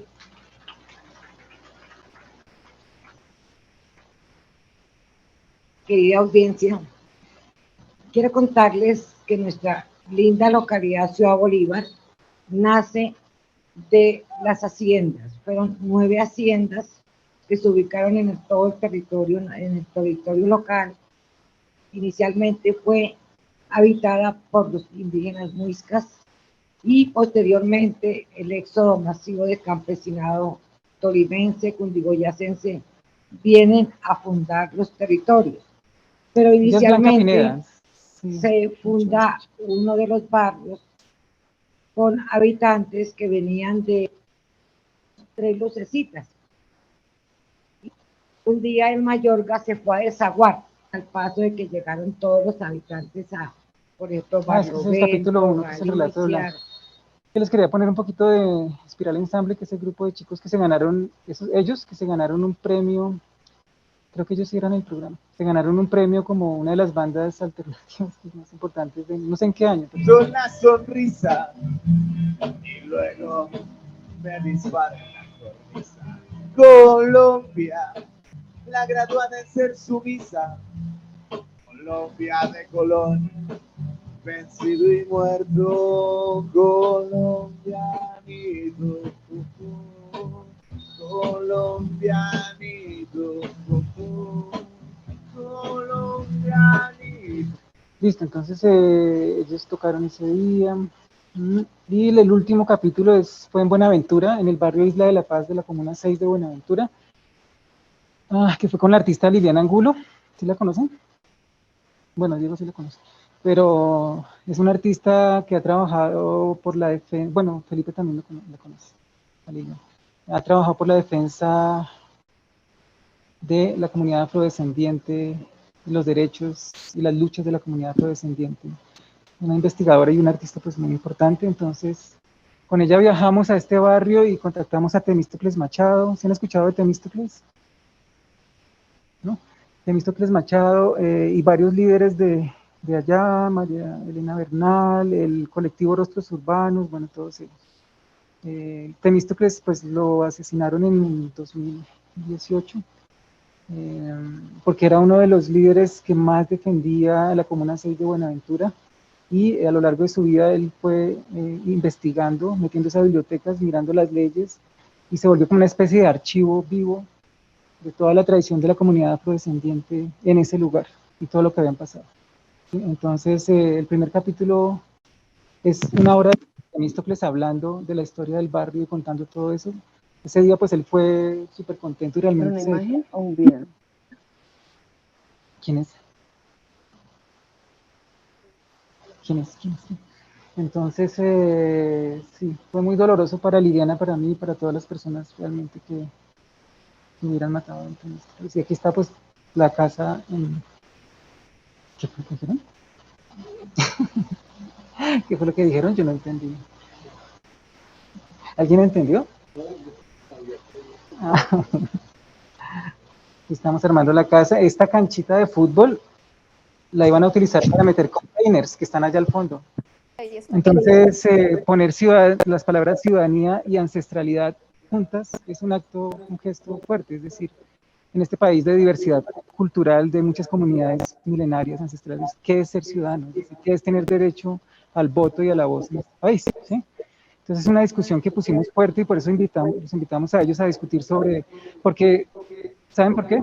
Porque en los censos que se hacían en este territorio daban la orden, seguimos repitiendo, ¿sí? Sí, se está repitiendo. De ir hasta esa calle, es decir, la comunidad que está de esa calle para allá no existe o eran considerados como parte de la vegetación o de la fauna y entonces no los censaban. Sucedió varias veces. Entonces, ¿qué es ser ciudadano y qué es habitar este lugar? ¿Sí? Cada vez esas comunidades las mandan más adentro de la selva para que limpien la selva y después los desalojan. El caso de Isla de la Paz es largo de contar, después lo podemos hablar, pero la intención de Radio Conversa es poner en práctica, en acción, la conversación, la escucha, es decir, salir del salón de clases, salir de la comodidad de mi conocimiento y de mi campo disciplinar, de lo que yo sé, y ir al lugar, estar en presencia de las personas que enfrentan los hechos, que viven en los territorios y han vivido por generaciones y saben cómo se construye la memoria y la paz en su territorio, sentarse con ellos y crear una conversación de 3 o 4 horas, que para mí es lo más importante, sobre la que se hace esta grabación, y esa grabación se les entrega a ellos y ellos hacen con eso montones de cosas. A veces la convierten en mensajes de WhatsApp. Por ejemplo, el relato de Don Temis, que es muy lindo, lo convierten en mensajes de 1 minuto, de 3 minutos, que los mandan por WhatsApp para que los escuchen los jóvenes.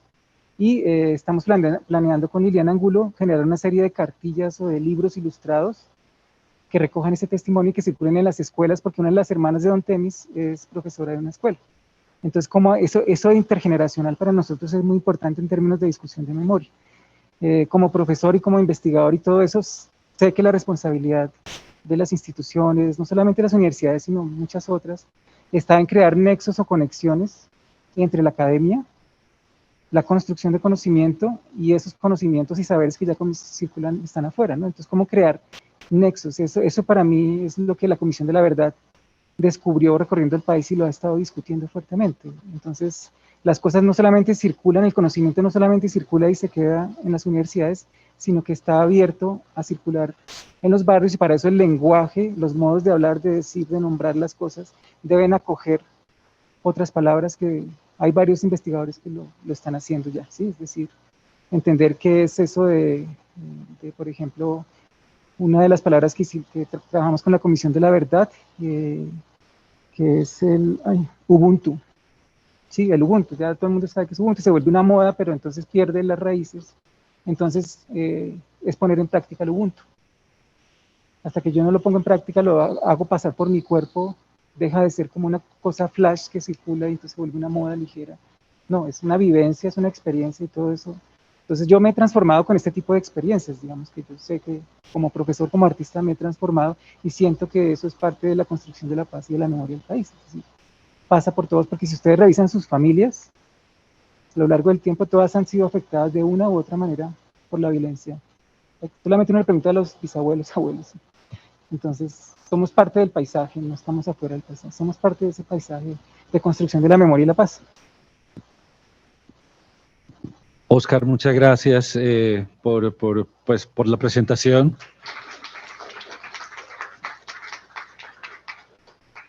También disculpas por las interrupciones por estos temas que se salen de las manos.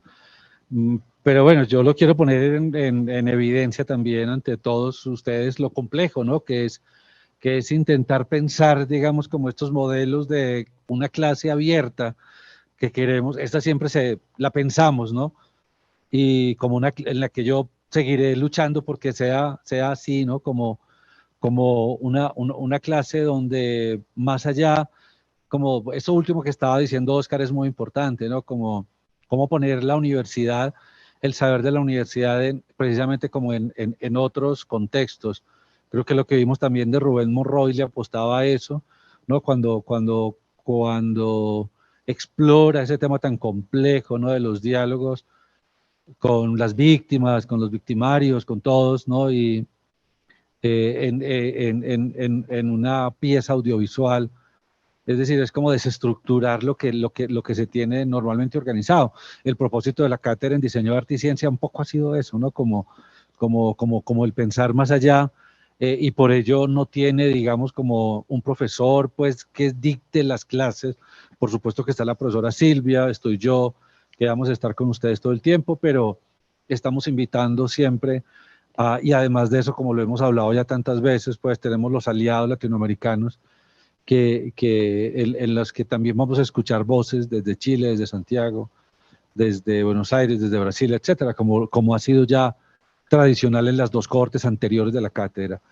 Sin embargo, digamos, ahora que volvemos a la presencialidad, yo lo pongo en conocimiento, ¿no? Porque siento lo complejo que es ahora en la presencialidad pensar en esta cátedra en modalidad presencial, pero también híbrida. Entonces hay un enredo como por solucionar, porque bueno, se supone que la transmitimos, hoy tuvimos fallas, pero está diseñada para transmitir en YouTube, para que esto quede grabado en el canal de YouTube y que pueda ser consultable por cualquier persona. Ustedes lo tienen inscrito ahora y van a tener por su participación aquí una nota y unos resultados para sus proyectos de pre o de posgrado. Pero la idea es que además, más allá de eso, se constituya una red de pensamiento en torno a el diseño, el arte y la ciencia, no en abstracto, digamos como que no teóricamente, sino visto, por ejemplo, con lo que hoy nos está presentando en experiencias Rubén, Oscar, ¿no? Cómo con base en temáticas específicas es posible pensar alternativas diversas, ¿no? Es un poco como abriendo la mente, la posibilidad para que trabajemos colaborativamente en pensar problemáticas que tengan que ver esto con paz, con laboratorios de creación, con medio ambiente, etcétera, etcétera, ¿no? Entonces, bueno, es un poco como para reiterar, digamos, como con las disculpas a todas y a todos, ¿no? Por estos impases que todavía no se han solucionado, digamos, como de cómo vamos a continuar haciendo esta clase híbrida, ¿no? Porque, bueno, si decimos que es virtual, como lo hicimos el año pasado, es muy fácil, digo, es muy fácil pues para hacerla, porque se transmite, la hacemos por YouTube o por Facebook Live y la transmitimos aquí y a través de unas pantallas en las cuales nos conectamos y los invitados están en diferentes lugares, etcétera. Pero ahora tenemos a ustedes aquí en la sala y les agradecemos muchísimo que estén aquí. Hay otros que están conectados en este momento por Zoom, que también entonces, pero la conexión por Zoom empieza a ser compleja, como ustedes ya lo vieron, por las interferencias, por los ruidos, porque a veces, porque si no lo advirtieron todo el tiempo, el año pasado la hicimos en la plataforma StreamYard, ¿no? Entonces en StreamYard solamente entramos los 3 o 4 profesores, las personas que invitamos y no más, estaríamos nosotros 4 allá con los otros invitados que se conectarían de los otros países, punto. Pero aquí, cuando es Zoom, entonces ya, pues si alguien se consigue la dirección, pues puede entrar y boicotear sin ningún problema, y eso es lo que tendríamos que evitar, y eso nos pone en un reto logístico muy complicado, Silvia, que tenemos que solucionar, pero bueno, reitero que ese es nuestro gran reto, poderlo solucionar, porque el propósito de la cátedra es que ustedes puedan estar en diálogo con los estudiantes de los otros países, con profesores de los otros países, con profesores de aquí de Colombia, con experiencias tan valiosas como las que vimos ahora, y esto solamente lo logramos utilizando medios tecnológicos, redes, etcétera, es decir, desestructurando la estructura académica actual que tenemos en la facultad, en los programas, en la universidad. Así lo hemos planteado muchas veces en la vicerrectoría y en la rectoría, con el objeto de que esto, pues, se piensen, que no todo sea así, ¿no? Pero que se piensen que hay unas cátedras más abiertas, más libres, más dinámicas, y que eso tiene también que fortalecer mucho los procesos de formación de cada uno de ustedes y de nosotros también, por supuesto. Bueno, pero sí, en todo caso, de nuevo el agradecimiento, y bueno, yo creo que como el espacio de preguntas, tal vez Silvia decía que había algunas preguntas en línea para los profesores que hoy nos acompañaron, pero también de ustedes, ¿no? Que aprovechemos también este espacio para preguntar, hacerles algunas preguntas, si las tienen, a Oscar, a Rubén, frente a los procesos pues, que hoy nos han presentado, Silvia. Bueno, había una pregunta de Valentina para el proyecto Relatos de Reconciliación, sobre cómo finalmente se logró equilibrar la voz entre víctima y victimario, que me parece que es pues uno de los retos más grandes de un proyecto como el que dirigiste. Bueno, sin duda creo que la gran palabra es reconciliación, tal cual como lo que dijo el profe Oscar, es exactamente lo que uno como artista quiere. Para mí creo que la gente se sienta un poco mejor, eso es lo que nos compete. Tanto la víctima como el victimario, para mí es eso. Por eso ese nombre un poco utópico, ¿no? Relatos de reconciliación. Todos pensaríamos que todos perdonaron, precisamente. Ojo, porque no todos perdonaron. Yo creo que de los 16, si no estoy mal, 11 no han perdonado, ¿cierto? Están en su proceso, han trabajado con cosas, han trabajado con la comunidad, con sus territorios, con no sé qué, pero ellos no han perdonado, no se han perdonado a sí mismos, no han perdonado a los autores. Digamos que hay ahí una cosa que la víctima y el victimario siguen sufriendo, ¿no? Hay un lastre que tengo ahí que yo creo que en toda su vida estará, digamos que, siendo como un proceso, una cosa líquida, en donde lo va llevando usted a unos escenarios. Y para mí, precisamente la palabra donde para mí se conjuga todo es esa, la reconciliación. Todos esos dibujos, todos esos audios, precisamente, lo que quieren es que cuando esas víctimas se vieran esto, cuando los victimarios vieran esto, por lo menos dijeran, venga, demos un pasito a la reconciliación, ¿cierto? Hay una parte del músico Fabio Miguel Fuentes cuando compuso que a mí me estremeció. Él decía, hay una canción que es la marcha fúnebre, se llama la marcha fúnebre, porque es una madre que le matan a su hijo. Y en la composición, me acuerdo mucho, un día estábamos en Manizales y preciso nos dice, para toda la orquesta, ¿no es cierto? Para 50 músicos y dices, un momento, esto no va por el lado que yo quiero. Imagínense todos ustedes, ¿no? Todos los violinistas, todos los chelistas, todos los bajitos. Les dije, imagínense que el tempo de esta canción, ¿cierto? Son los pasos de la madre llevando a su hijo en el ataúd. A todos nos destrozó el corazón, Claro, inmediatamente el arte ahí empieza a reconfigurar todo lo que realmente queremos, que es la reconciliación para mí. Entonces todos decíamos, me tengo que imaginar, me tengo que poner con cada compás, me tengo que poner en los zapatos de esa persona, ¿cierto? Y entender lo que pasó, ¿cierto? Con esa, digamos que con esa investigación fría y después un análisis tan emotivo como lo puede llevar o traducir por lo menos el arte, ¿no? Entonces, para mí, todos los dibujos, todos los flipbooks, toda la parte transmedia, todo va a una palabra que es, sin duda, la reconciliación. Gracias.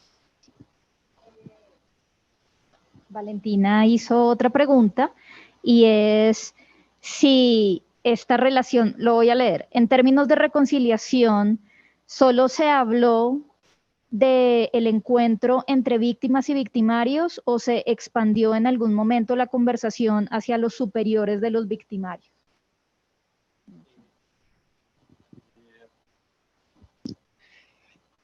No, nunca siempre hablamos con personas, nunca, digamos que las instituciones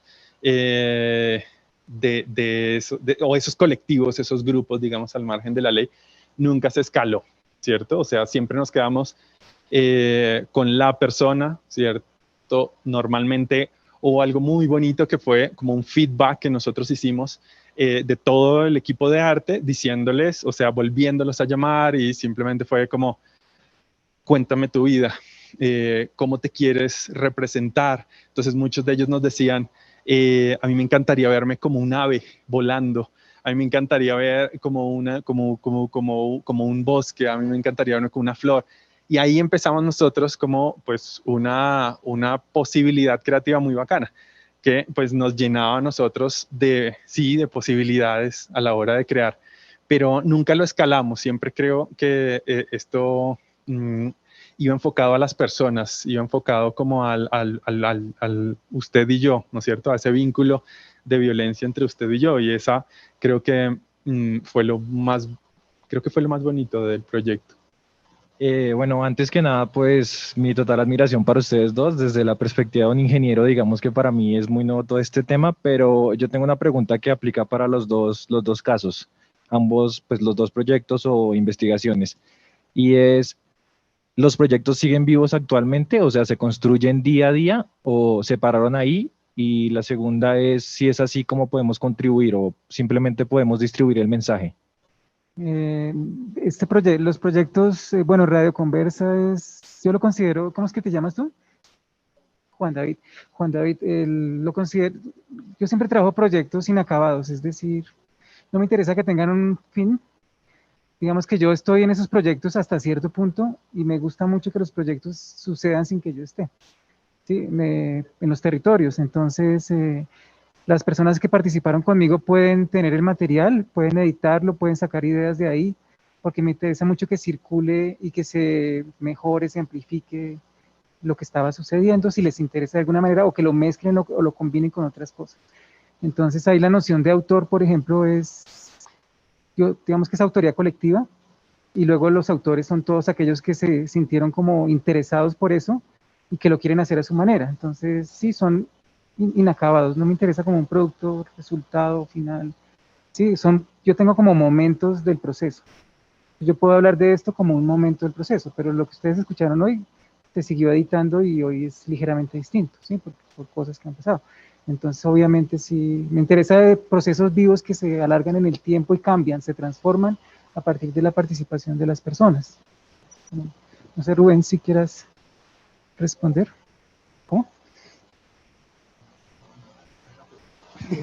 Sí, ya terminé, ¿cómo pueden participar ellos? Wow, una excelente pregunta, sí. Lo primero creo que decir que Relatos de Reconciliación, la idea de Relatos de Reconciliación era seguir.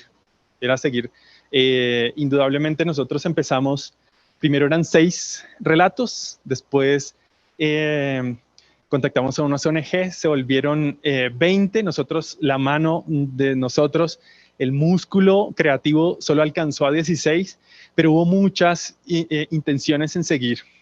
De hecho, hicimos un taller en México, también con una actividad latinoamericana que era súper bonita, que todos estaban como esperando, hagamos un Relatos de Reconciliación en México, porque ya sabemos que Desafortunadamente, nuestra cultura latinoamericana sí, ha surgido, ha tenido mucha violencia.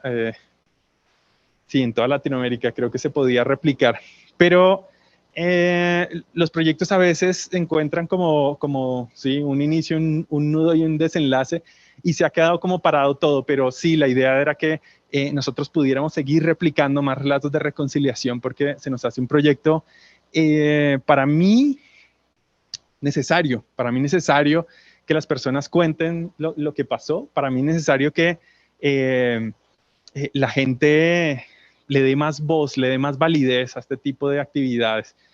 Creo que la última es, sea como sea, o yo lo pensé así por lo menos, es la web.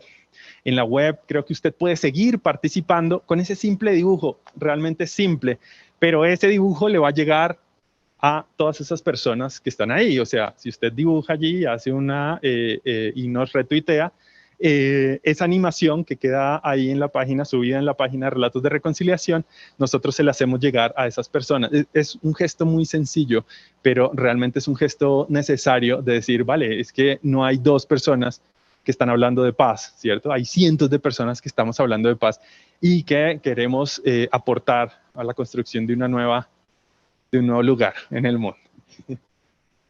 ¿Hay más preguntas por allí?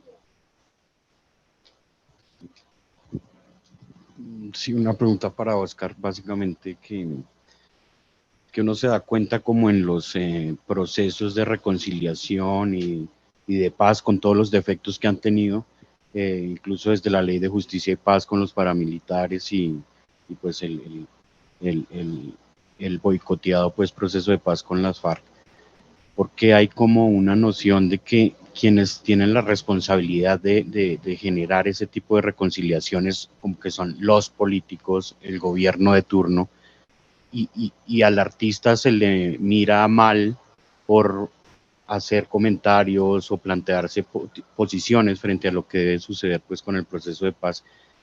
¿Cómo cree que se podría como sincronizar la labor del artista y el interés de los medios de comunicación y del mismo gobierno en ese proceso, en lo que usted bien sabe y trabaja de micropolíticas, ¿no? Cómo de una manera micro también se puede contribuir como a proteger el proceso de paz, por ejemplo, que pues tan boicoteado y tan vilipendiado ha sido pues porque está dependiendo, no es una política de Estado, sino que está dependiendo como de las posiciones políticas del gobierno de turno. Entonces, ¿cómo sincronizar el arte o la labor de los artistas que trabajan como poéticas sociales y colectivismos con el gobierno de turno? ¿Cómo hacer para que sea más duradera esa participación del arte en los procesos de reconciliación y no solamente sean de parte de los políticos, por decirlo así?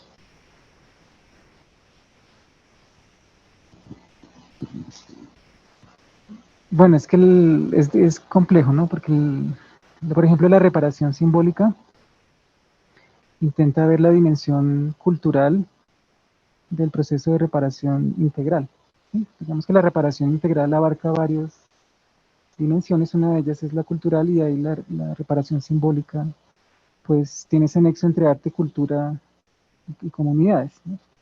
Pero los artistas pueden trabajar procesos, para mí, desde mi opinión personal, de taller, es decir, hay artistas que trabajan en la soledad o en la intimidad de su taller y producen gestos poderosos, como hay artistas que trabajan en colectivo, ¿sí?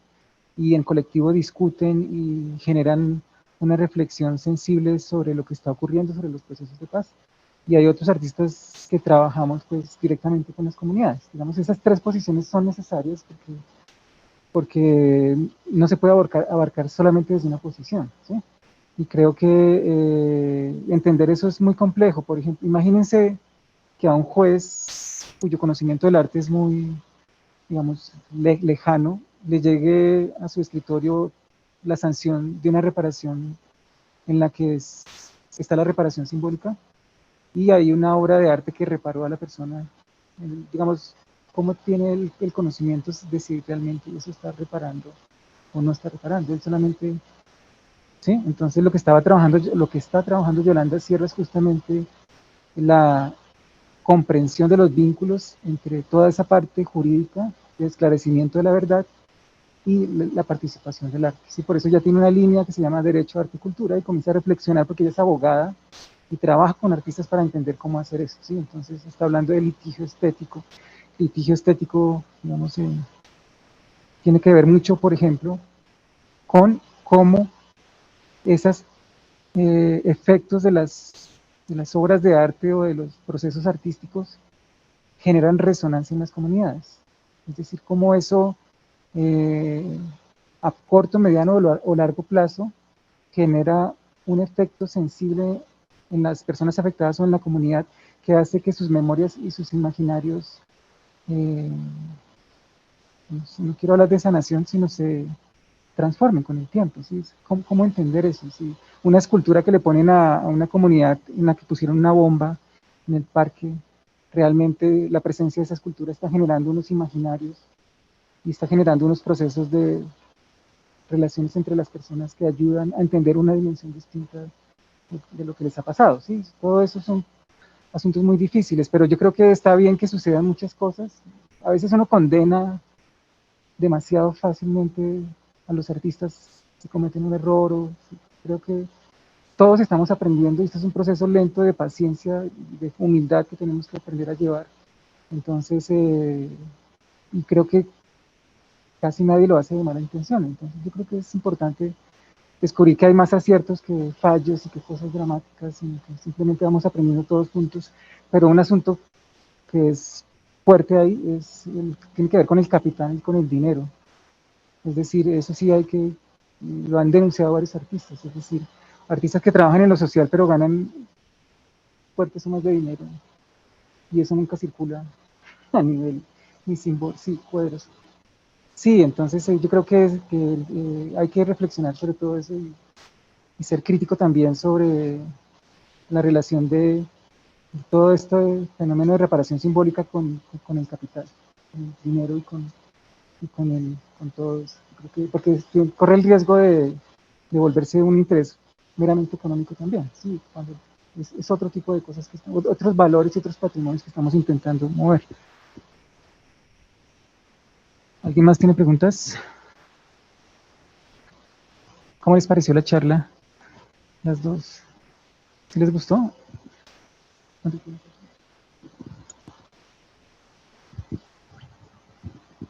Bueno, muchas gracias por las intervenciones que ustedes acaban de hacer, que abren mucho el espectro un poco de lo que tiene esta palabra reconciliación por un lado, que muchas veces lo escuchamos, pero es tan repetitivo lo que tú decías que no cobra todo el significado que tiene.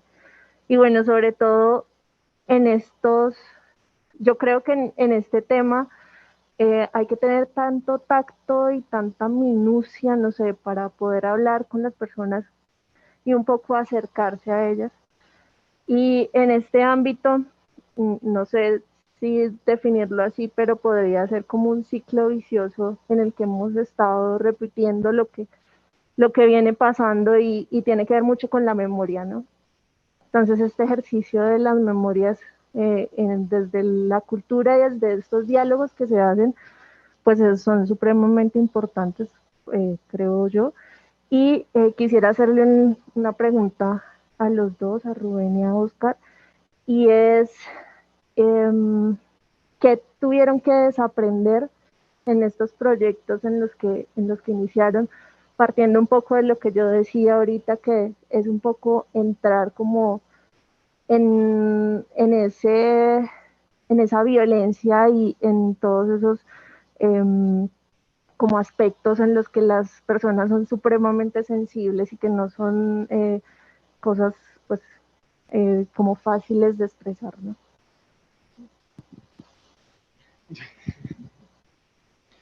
Le ayudó a un amigo. Oscar, sálveme. No, sin duda, yo creo que desaprendí todo. Con Relatos de Reconciliación fueron 6 años, ese proceso duró 6 años. Y creo que lo desaprendí todo, desde hablar con una persona, desde atacar a veces, como que pasando, obviando cosas que le pudieron pasar a la persona que está al lado mío. Creo que desaprender, creo que es sí, como la gran, sí, como esa carga de humildad que uno se tiene que llevar cuando uno es artista.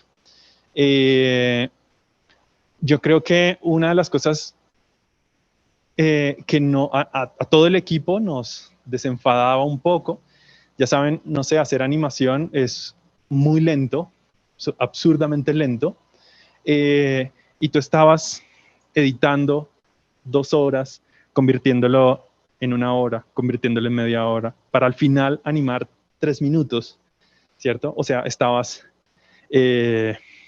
escuchabas a esas personas decir, es que mataron a mi hijo, es que mataron a mi hijo. No, editar, ves que mataron a mi hijo.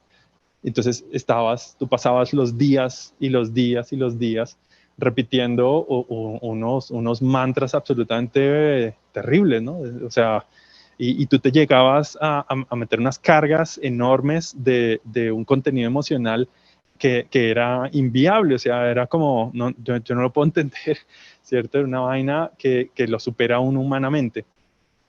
Y creo que una cosa que fue muy interesante fue hacer el making of. Si ustedes por ahí en algún momento quieren ver cómo se hizo Relatos de Reconciliación, hay un making of precisamente en la web. Ahí están sobre esos, digamos que si usted lo busca en el YouTube, making of Relatos de Reconciliación, ahí le va a salir. Y creo que hay una cosa muy chévere que fue semana a semana nos preguntábamos, pues digamos que yo ponía una cámara y hacía una pregunta. Entonces, ¿qué le ha parecido a usted, señor artista, el trabajo, no sé, de reconciliación, de reconstrucción, de simbolización? Entonces ahí todos empezamos a soltar toda esa carga emocional que realmente teníamos durante todas esas semanas.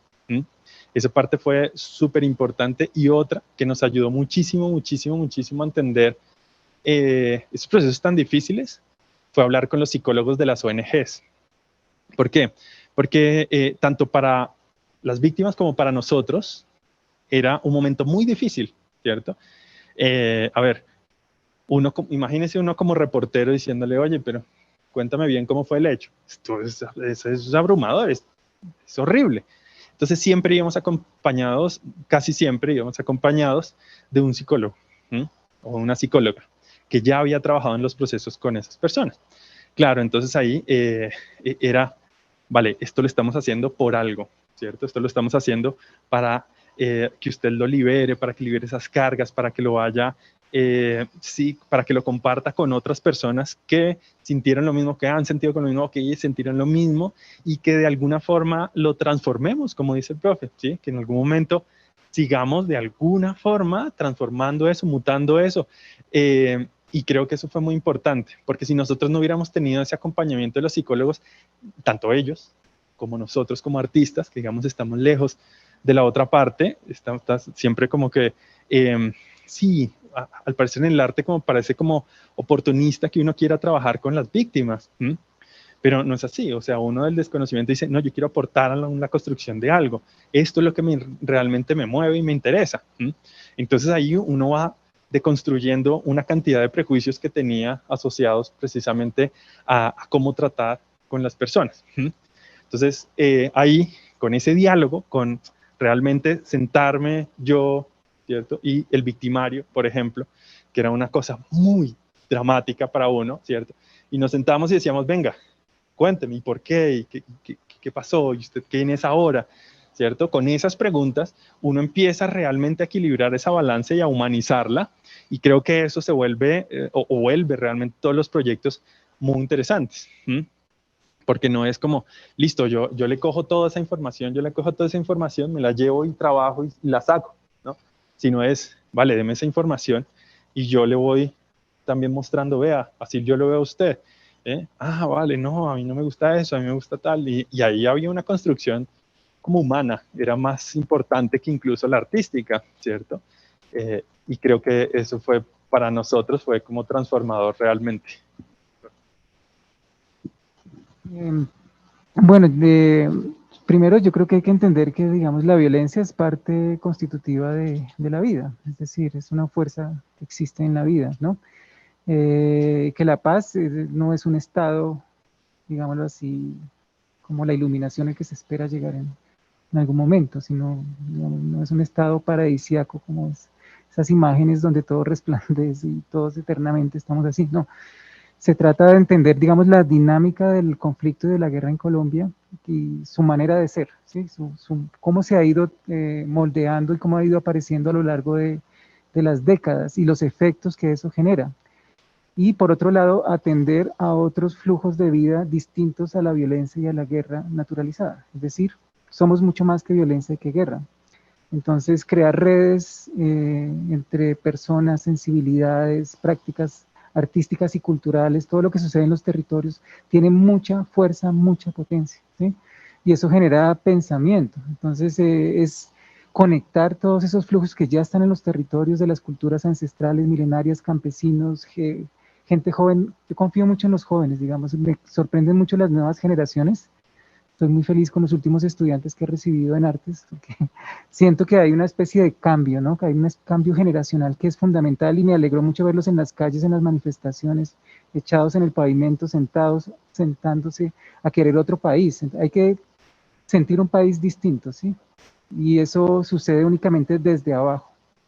Sí, uno no puede esperar que los que están arriba, en términos metafóricos, pues solucionen las cosas. Si esos flujos de energía tienen que conectarse desde abajo, las universidades tienen mucha responsabilidad y no importa si no es ingeniero, si es artista, eso no importa, digamos así. Todos somos parte integrante de este país, entonces yo me conecto mucho con esos flujos de vida que existen en los territorios, con las cantadoras, con los artesanos. Entonces yo tengo una sensación de país completamente distinta y es la que yo irradio como profesor y como artista.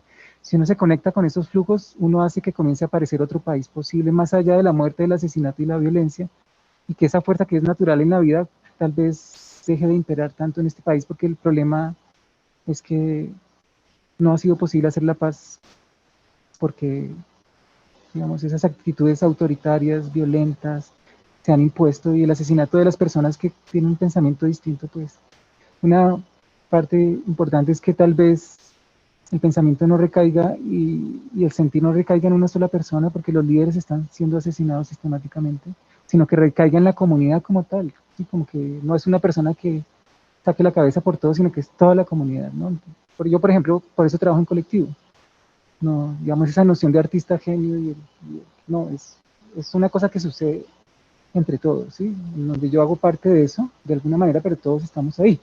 Eso es fundamental que ocurra. Entonces las redes de pensamiento, yo le llamo como ecosistemas de conocimiento, ¿no? Que atraviesan el cuerpo, que están entre esto y lo tecnológico, porque lo tecnológico también está entrando fuertemente, ¿no? Que aprendamos a generar otros flujos de energía, ¿sí? De eso se tratan los proyectos como los que hace Rubén, como el que le acabo de mostrar, y varios profesores de esta universidad están trabajando cada uno desde su posición. En la Facultad de Artes y Diseño hay proyectos pues increíbles que están sucediendo. Entonces es confiar en esas energías y gradualmente eso puede hacer aparecer otra sensación de país posible, ¿no?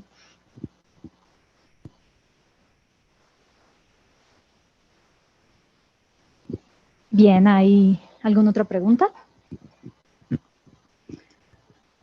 Bueno, pues entonces nuevamente muchísimas gracias, Oscar, y muchísimas gracias, Rubén. Hay que tener en cuenta que acá uno de los grandes intereses que tenemos es experiencias en las cuales lo interdisciplinar sale, ¿no? Sale y aflora. Y eso es lo que vamos a trabajar a continuación en nuestra sesión acá. ¿Ok? Bueno, muchas gracias, de verdad.